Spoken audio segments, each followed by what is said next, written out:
যাক, ODI series জয়ের আশাটা এখনও বাঁচিয়ে রাখলো ইংল্যান্ড।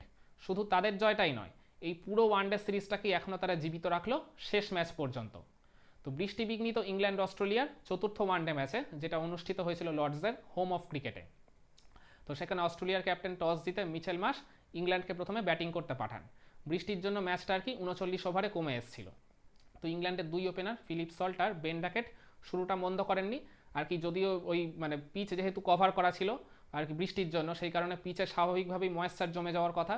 আর ওয়েদার কন্ডিশনটাও তখন অনেকটাই আর কি বলতে গেলে পেস বোলারদের অনুকূলে ছিল। তো সেই কারণে অস্ট্রেলিয়ার পেসারদের তারা প্রথম দিকটা খুবই দেখে শুনে ধীরে সুস্থে খেলছিলেন, কোনো রকম তাড়াহুড়ো করছিলেন না। সেই কারণে আর কি প্রথম পাওয়ার প্লের 8 ওভারে তাদের রান উঠেছিল মাত্র 35, যদিও এই জায়গাটায় তাদের কোনো উইকেট পড়েনি তখনও। এর ঠিক 2 ওভারের মধ্যেই আর কি ওই 10ম ওভারে ইংল্যান্ডের ওপেনার ফিলিপ সল্টের উইকেটটা তুলে নেন হ্যাজেলউড। একটা জিনিস খেয়াল করে দেখলাম, ফিলিপ সল্ট আগের ম্যাচগুলোর মতো এই ম্যাচেও এদিন প্রথমে সেট হলেন, তারপর নিজের ইনিংসটাকে আর শেষ পর্যন্ত বড় করতে পারলেন না। মাত্র 22 রানেই তিনি প্যাভিলিয়নে ফেরত চলে গেলেন। ইংল্যান্ডের স্কোরটা হয়ে গেল 48-1। এরপর উইকেটে এলেন উইল জ্যাক্স। তো উইল জ্যাক্স আর ওইদিকে বেন ডাকেটের জুটিটাও আর খুব বেশি বড় হয়নি। অস্ট্রেলিয়ার স্কোর যখন 71, তখন ওইদিকে আর কি উইল জ্যাক্সের উইকেটটা তুলে নেন তাদের ক্যাপ্টেন মিচেল মার্শ। এরপর আর কি তাদের ক্যাপ্টেন হ্যারি ব্রুক ক্রিজে এলেন। তো এইখানে হ্যারি ব্রুক আর ওইদিকে অপর ওপেনার বেন ডাকেটের মধ্যে তৃতীয় উইকেটে 79 রানের একটা জুটি গড়ে ওঠে। তারা দুজনেই আর কি উইকেটের চারপাশে খুব সুন্দর শট খেলছিলেন আর কি, অস্ট্রেলিয়ার বোলারদের আর কি একদম তুলোধনাই করে দিয়েছিলেন, স্পেশালি হ্যারি ব্রুক। যদিও আর কি হ্যারি ব্রুক তার আর কি শুরুটা খুবই আস্তে করেছিলেন ওই আর কি ইংল্যান্ডের ওপেনারদের মতো, কিন্তু আর কি যত ইনিংস গড়িয়েছে তত আর কি নিজের খোলস ছেড়ে তিনি আস্তে আস্তে বেরোতে থেকেছেন। আর অপর পাশ থেকে বেন ডাকেটও তাকে বেশ চমৎকার সাপোর্ট দিয়ে যাচ্ছিলেন।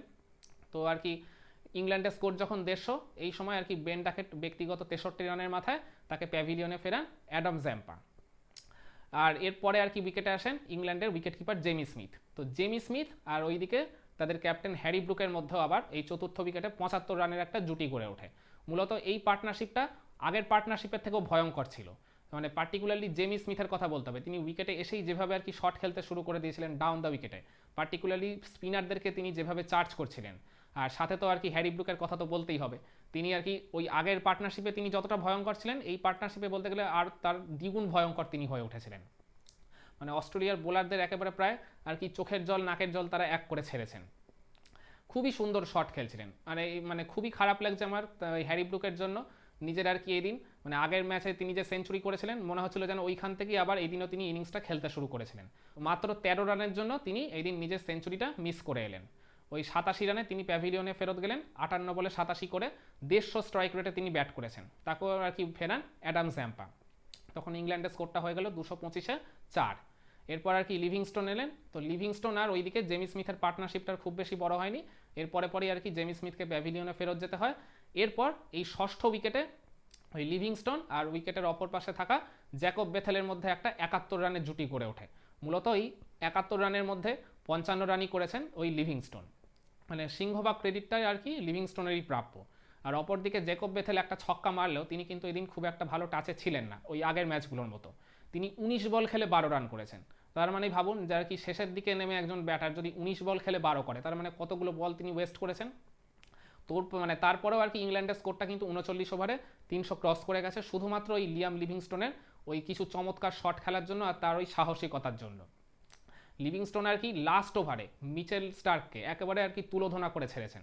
ওই ওভারে লাস্ট ওভারে একদম 4টা ছক্কা 1টা বাউন্ডারি তিনি মেরে 28 রান নিয়েছেন। ইংল্যান্ডের স্কোরটা যেখানে আর কি ছিল তাদের আর কি 284 38 নম্বর ওভারে, সেখানে আর কি তারা ইনিংসটা শেষ করলো 312 রানে। তাহলেই ভাবুন যে মিচেল স্টার্কের অবস্থাটা কি খারাপ ছিল। মিচেল স্টার্ক 7 ওভারে 42 দিয়েছিলেন লাস্ট ওভারটার আগ পর্যন্ত, সেখানে তার বোলিং ফিগারটা হয়ে গেল 8 ওভারে 70। একটা জিনিস খেয়াল করে দেখলাম, হেজেলউড ছাড়া অস্ট্রেলিয়ার প্রায় সব বোলারই 8-এর উপর ইকোনমিতে রান বিলিয়েছেন, কারোর ইকোনমি তো আবার 10ও পেরিয়ে গেছিল। তাহলেই ভাবুন ইংল্যান্ডের ব্যাটাররা কিভাবে অস্ট্রেলিয়ার বোলারদেরকে তুলোধনা করেছিল। তো যাই হোক, এরপর 313 রানের লক্ষ্যমাত্রা নিয়ে ব্যাটিং করতে নেমে অস্ট্রেলিয়ার দুই ওপেনার ট্রাভিস হেড আর মিচেল মার্শ শুরুটা চমৎকার করেছিলেন। ট্রাভিস হেড যেখানে উইকেটের এক পাশে থাকে, সেখানে তার দলকে রান তোলা নিয়ে তো সেভাবে কোনো চিন্তাই করতে হয় না। তিনি আর কি অফসাইড বলুন, অনসাইড বলুন, ডাউন দ্য উইকেটে বলুন, স্কোয়ার লেগে বলুন, মিড উইকেটে বলুন, কোন দিকে তিনি শট খেলছিলেন না। আমার মনে আছে পুল শট করে তিনি এমন একটা ছক্কা মেরেছিলেন যেখানে লর্ডসের ওই গ্যালারির ছাদ টপকে বল বাইরে বেরিয়ে গেছিল।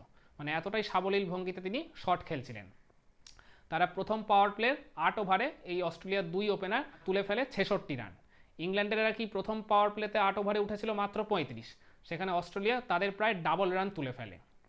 কিন্তু এই পাওয়ার প্লে শেষ হয়ে যাওয়ার পরই তাদের ইনিংসে যত বিপত্তি ঘটে।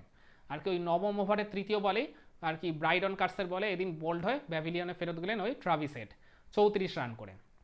এরপর দশম ওভারের একদম শেষ বলে ওই স্টিভ স্মিথের উইকেটটা ওই জায়গায় তুলে নেন ম্যাথিউ পটস। স্টিভ স্মিথ আর কি ডাউন দ্য উইকেটে এসে স্টেপ আউট করে আর কি চার্জ করতে গেছিলেন, কিন্তু বটম এজ হয়ে ইংল্যান্ডের কিপার জেমি স্মিথের হাতে ক্যাচ হয়ে তাকেও প্যাভিলিয়নে ফেরত যেতে হয়। তখন অস্ট্রেলিয়ার স্কোরটা হয়ে গেল 75-2। এর পরেই আর কি অস্ট্রেলিয়ার ক্যাপ্টেন বা বলতে গেলে ওপেনার মিচেল মার্শ তিনিও 28 রান করে আউট হয়ে গেলেন। এরপর দেখতে গেলে অস্ট্রেলিয়ার কোনো ব্যাটারি নিজেদের ব্যক্তিগত স্কোরটাকেও বড় করতে পারেননি বা নিজেদের মধ্যে কোনো বড় জুটিও গড়ে তুলতে পারেননি। মানে বলতে গেলে ইংল্যান্ডের পেস বোলারদের কাছে তারা পুরোপুরি অসহায় আত্মসমর্পণ করেছে। আর কি মানে ওই 2 ওপেনার ডাবল ডিজিটে স্কোর করেছেন, একজন 34 একজন 28। এরপর অ্যালেক্স ক্যারি 13 করেছে, আর ওইদিকে বোলার শন অ্যাবট 10 করেছে। এই 4 জন ছাড়া অস্ট্রেলিয়ার কোনো ব্যাটারের স্কোরই ডাবল ডিজিটে পৌঁছয়নি। মানে বাকি 7 ব্যাটারি সিঙ্গেল ডিজিটে আউট হয়ে প্যাভিলিয়নে ফেরত গেছেন। সবাই প্রায় মানে অলমোস্ট ব্যর্থই হয়েছেন। তো যার ফলে আর কি তাদের স্কোরটা শেষ হয়ে গেল মাত্র 126 রানে। আর কি ইংল্যান্ডের বোলাররাও খুব দুর্ধর্ষ একটা কামব্যাক করেছেন ওই প্রথম পাওয়ার প্লের পরেই। আর কি ম্যাথিউ পটস এদিন 4টা উইকেট শিকার করেছেন, ব্রাইডন কার্সেও 3টা উইকেট নিয়েছেন, 3টাই খুব গুরুত্বপূর্ণ উইকেট ছিল। আর অপর পাশে জোফরা আর্চারও দুর্ধর্ষ বোলিং করেছেন, তিনিও 2 উইকেট তুলে নিয়েছেন। আর তাদের স্পিনার আদিল রশিদও 1 উইকেট নিয়েছেন। আর কি দেখতে গেলে অস্ট্রেলিয়ার স্কোরটা যেখানে আর কি প্রথম উইকেট পড়ার আগে পর্যন্ত 68তে 0 ছিল, সেখানেই তারা আর কি 126-এ অল আউট হয়ে গেল। মানে 68তে 0 ছিল, সেখানে মানে তখন তো সবাই ভাবছিল যে অস্ট্রেলিয়া এই ম্যাচে প্রবল একটা ফাইট দেবে কিংবা ইভেন ইজিলি তারা হয়তো ম্যাচটা বের করেও দিতে পারে।